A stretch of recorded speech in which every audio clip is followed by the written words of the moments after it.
moi, c'est vrai que j'ai toujours beaucoup aimé l'entrepreneuriat parce que je trouve que c'est un Ouais. moteur incroyable parce qu'il permet vraiment d'avoir les manettes pour faire des choses qu'on a Mmh. vraiment au cœur de nous.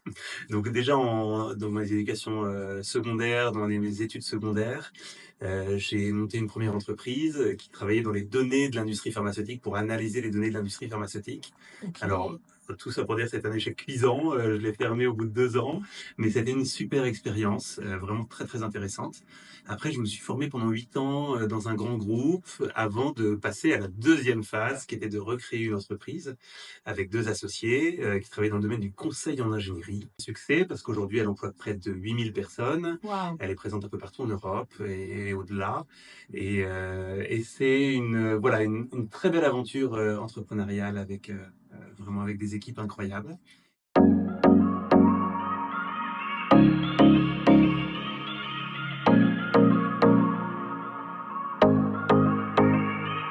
C'est quoi qui t'a remis en mouvement? C'est quoi qui te met en joie?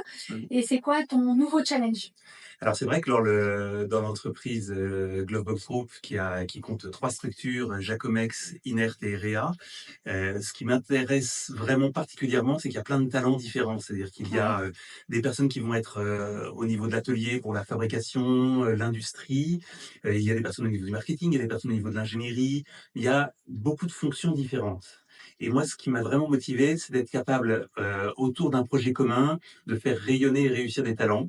Et ça, Mmh. c'était une vraie joie d'aller jusqu'au produit. Et vraiment, je suis allé marcher en fait sur les chemins de Saint-François pendant Ah! quelques semaines. Une partie du secret. Voilà.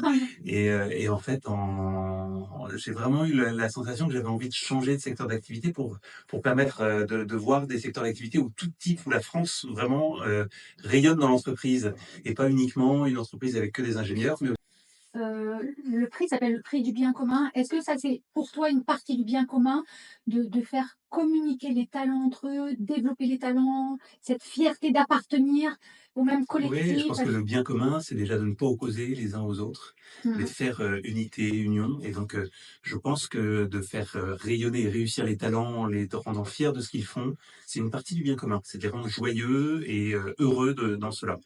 La deuxième chose, je trouve qui est importante, c'est de permettre à chaque talent de grandir. Mmh mh. Souvent, on voit au niveau du recrutement, les personnes vont recruter quelqu'un qui a déjà fait la même chose. Où est-ce que la personne grandit dans ce genre de cas? Ouais. Tout à l'heure, quand tu m'as accueillie, Mhm. justement, tu m'as dit être très sensible à 3 choses quand tu voyais, quelqu'un pour la première fois et potentiellement que tu le recrutais. Mhm. Donc justement, notamment l'énergie et puis tu peux donc développer Ouais. peut-être parce qu'il y a aussi de ça, Donc, dans oui, moi je suis très sensible dans le oui, recrutement à l'intelligence, l'énergie et l'éthique. l'éthique. Et en fait, s'il n'y a pas d'intelligence mais l'intelligence, c'est pas qu'une intelligence QI, hein. Une intelligence, ça peut être une intelligence artistique, ça peut être une manière de faire les choses, mais une capacité à déployer son talent. Une énergie, parce que sans énergie, en fait, on bouge pas les choses, on bouge pas les lignes. Et puis enfin, je pense que l'éthique, parce que s'il n'y a pas l'éthique, eh ben, tous les autres tueront en fait l'entreprise. On doit faire les choses de la manière la plus vraiment alignée possible. Et je pense que ça, l'éthique, justement, euh, la foi nous aide aussi, Oui, nous en tant que dans le niveau dirigeants, d'exigence dans le parce que niveau c'est d'exigence. Quand on accompagne le développement d'une boîte Mm. jusqu'à plusieurs milliers de collaborateurs, forcément, le recrutement, c'est un enjeu énorme. Ça m'intéresse de t'entendre sur c'est quoi de différent un patron chrétien sur ce point-là. Ouais, c'est hyper important parce que le recrutement, c'est clé pour une entreprise. Si une entreprise n'a pas ses bons collaborateurs, n'est pas dans son, Oui, elle n'avance pas. Et en fait, un patron chrétien, il doit se poser la question comment avoir les meilleurs collaborateurs dans son environnement, comment réussir à avoir autour de soi les personnes les plus motivées. et donc Et en c'est quoi fait, ton truc à toi? mon truc à moi, bah, c'est de ne pas prendre quelqu'un qui va faire le même métier qu'avant. Si on recrute quelqu'un, Ah, par ah. exemple, qui a déjà fait la même chose, où est sa motivation, où est son envie, comment est-ce qu'il va pouvoir vraiment réussir à grandir avec cette nouvelle fonction.